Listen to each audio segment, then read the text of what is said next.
Hi students.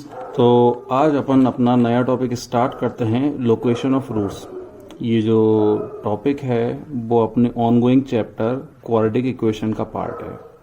ठीक है, तो let's take an quadratic equation ax square plus B x plus C equal to 0, obviously having a not equal to 0, because if we have a equal to 0 then it no longer remain a quadratic equation। देखो ना, ए 0 रखते ही ये linear equation बन जाएगा। ठीक है, तो ए not equal to 0 obvious हमेशा हर क्वाड्रेटिक इक्वेशन के लिए कंडीशन होती ही है। और मान लीजिए इसके दो रूट्स हैं, एक अल्फा और एक बीटा। जो क्वाड्रेटिक पॉलिनोमियल इस इक्वेशन का है, मान लीजिए वो क्या है, एफ एक्स या Y equal to A X square plus B x plus C. अब पहले मैं यहाँ पे दो तीन बातें बता देता हूँ जो कि अपन जो है जनरली मिस करते हैं, मतलब पढ़ाने वाले भी मिस करते हैं और पढ़ने वाले भी मिस करते हैं, कि जब भी हम ये लोकेशन ऑफ रूट्स की बात करेंगे ना, तो इसका मतलब है हम मान के चल रहे हैं कि वो रूट्स क्या हैं, अपने रियल हैं। इमेजिनरी रूट्स में लोकेशन ऑफ रूट्स की बात नहीं की जाती है। ठीक है, क्योंकि इमेजिनरी रूट्स में अपन कभी कहते नहीं है कि कोई जो है कोई रूट जो है आपका किसी इक्वेशन का रूट, कोई 1 प्लस आयोटा एक रूट है 1 माइनस आयोटा, कि 1 प्लस आयोटा 5 से छोटा है या 3 से बड़ा है या 8 से बड़ा। ऐसा अपन कॉम्प्लेक्स नंबर में, इमेजिनरी नंबर्स में अपन जो है इनइक्वालिटीज की बात नहीं करते। ठीक है, अच्छा दूसरी बात मैं क्या बताने वाला हूँ, बेसिकली हम आप यहाँ पे पढ़ने के वाले हैं, आपको कोई इक्वेशन दिया जाएगा जिसमें कोई अननोन वेरिएबल होंगे, लैम्डा या ए या के करके।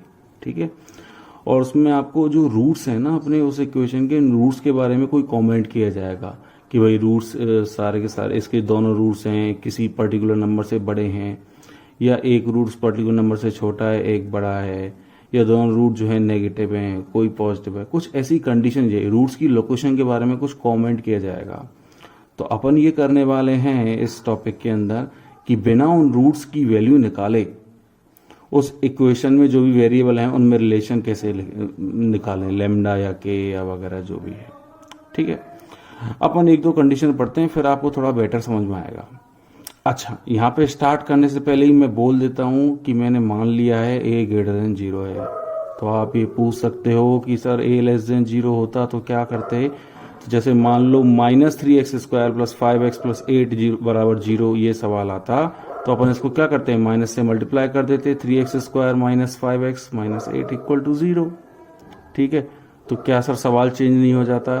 अरे सवाल चेंज नहीं हो जाता, उसके रूट्स चेंज होते क्या? रूट्स तो वही रहते हैं ना, नेगेटिव से मल्टीप्लाई कर दो या 5 से मल्टीप्लाई कर दो। ठीक है, ये ए ग्रेटर देन 0 मानने का फायदा आपको समझ में आ जाएगा। ये जो सवाल हैं जो हम कंडीशन पढ़ने वाले हैं वो थोड़ी सी इजी हो जाएंगी, बड़ी आसान लगने लगेंगी आपको। अब देखना कितनी छोटी छोटी सी लगती हैं कंडीशंस। तो सबसे पहली कंडीशन मैं यहाँ पे लिखता हूँ कि व्हेन आपको बोला गया है इस इक्वेशन के बारे में, when both roots are greater than a fix number K. ठीक है, इसके जो दोनों रूट्स हैं कोई फिक्स नंबर के दिया हुआ है उससे बड़े हैं। तो अपन इसका ग्राफ बनाने की कोशिश करते हैं। इस पॉलिनोमियल का ग्राफ कैसे बनेगा? ऑब्वियसली दो जगह इंटरसेक्ट कर रहा होगा, ठीक, क्योंकि इसके दो रूट्स हैं। ठीक है, अल्फा बीटा। अच्छा सर, इक्वल रूट में टच कर देगा वो, कोई उससे फर्क नहीं पड़ेगा। ठीक है, तो मान लीजिए जो के नंबर है वो डेफिनेटली कहीं यहाँ लाई करना चाहिए। ठीक है, तो एक रूट मान लीजिए अल्फा है, एक रूट बीटा है। बीटा यहाँ मान सकते हैं, अल्फा यहाँ मान सकते हैं, उससे कोई फर्क नहीं पड़ेगा। दो रूट में से कोई सा भी छोटा हो सकता है, कोई सा भी बड़ा हो सकता है, दोनों बराबर हो सकते हैं, कोई दिक्कत वाली बात नहीं है। ठीक है, अब हम कंडीशन लगाने, बिना रूट की वैल्यू निकाले हम कंडीशन लगाने वाले हैं। ऐसी कौन कौन सी कंडीशन अप्लाई करें ताकि अपना काम यहाँ पे जो है चल जाए। ठीक है, तो समझते हैं क्या क्या कंडीशन हमें जो है जरूरी होंगी यहाँ पे। ठीक है, तो सबसे पहली कंडीशन जो है वो ये है कि के जो है अल्फा से भी छोटा है, बीटा से भी छोटा है। तो यहाँ पे जो वैल्यू आती है, यदि आपको ध्यान, तो सम ऑफ रूट जो है वो क्या होता है, -b/a, और इसके वर्टेक्स है, इस वर्टेक्स के कोऑर्डिनेट यदि आपको ध्यान हो तो क्या होते हैं, -b/2a और -d/4a होते हैं।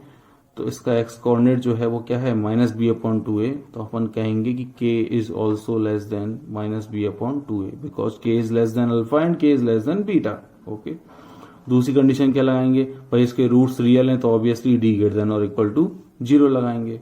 ठीक है, तीसरी कंडीशन लगाएंगे, देखना जरा इस के पे इस पॉलिनोमियल का वैल्यू क्या आएगा, पॉजिटिव या नेगेटिव। ऑब्वियसली पॉजिटिव रहेगा ना, इस ग्राफ को आगे बढ़ाएंगे तब। तो क्या बोलेंगे अपन, एफ ऑफ के शुड बी ग्रेटर देन 0। तो ये जो 3 कंडीशन है उनको अप्लाई करेंगे और आपके जो अननोन क्वांटिटीज की वैल्यू है आपके पास आ जाएंगे। इन कंडीशंस को आपको रटना नहीं है, ठीक है, समझना है। ऐसे ग्राफ बना के सवाल दिया जाए जब, तभी आपको अच्छे से ध्यान रहेंगे। सिमिलर वे में सेकंड कंडीशन आ जाती है कि when both roots are lesser than a fix number K. ठीक है, अब दोनों रूट्स कोई एक फिक्स नंबर के से क्या है, छोटे हैं, तो डेफिनेटली जो के नंबर है वो कहीं यहाँ लाई कर रहा होगा। ठीक है, अल्फा आपका यहाँ है और बीटा आपका यहाँ है, के कहीं यहाँ है। तो बताओ जरा, अब आप खुद ही समझ सकते हो जो मैंने पहले कंडीशन बताई से उसे। बताओ भैया क्या है, के शुड बी ग्रेटर देन, ये अपना कोऑर्डिनेट क्या हो जाएगा, -b/2a -d/4a। तो के जो है वो क्या होगा, -b/2a से क्या होगा, बड़ा होगा ऑब्वियसली। ठीक है, डी वही बात है भाई, रूट से दिया है तो डी क्या होगा, ग्रेटर देन इक्वल टू 0 होगा। अच्छा, बता सकते हो एफ ऑफ के बारे में, एफ ऑफ के कहाँ पे होगा, यहाँ पे होगा ना। तो अगेन हम बोलेंगे कि एफ ऑफ के का वैल्यू क्या है, ग्रेटर देन 0। अब आप खुद ही एक्सपर्ट बन जाओगे इनके। अगली कंडीशन देखो जरा, when roots lie in the different sides of K, मतलब एक रूट के से छोटा हो, एक क्या हो के से बड़ा, तो के कहीं यहाँ आसपास कहीं लाई करेगा, जरूरी नहीं है बीच में लाई करे, कहीं आसपास कहीं भी हो सकता है। तो रैंडम मैंने यहाँ मान लिया कि यहाँ पे अल्फा आपका ये है, बीटा आपका ये है। ऑब्वियसली हमेशा की तरह ये क्या है, -b/2a और -d/4a। ठीक है भाई, अब बात करते हैं कौन कौन सी कंडीशन लगाएंगे। अब क्या कह सकते हैं के बारे में, क्या के बारे में कह सकते हैं कि -b/2a से छोटा होगा या बड़ा होगा, नहीं कह सकते, कुछ भी नहीं कह सकते के बारे में। तो ऐसा इधर भी हो सकता है, इधर भी हो सकता है, तो ये कंडीशन तो फेल होगी जो पहले लगाई थी।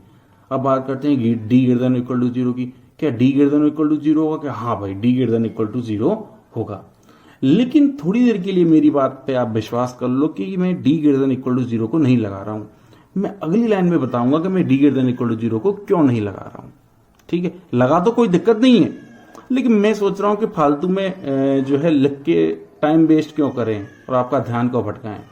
ठीक है, थर्ड वाली कंडीशन जैसे एफ ऑफ के लिए लगाई, वो क्या लगाएंगे यहाँ पे, F of K less than 0। समझ गए।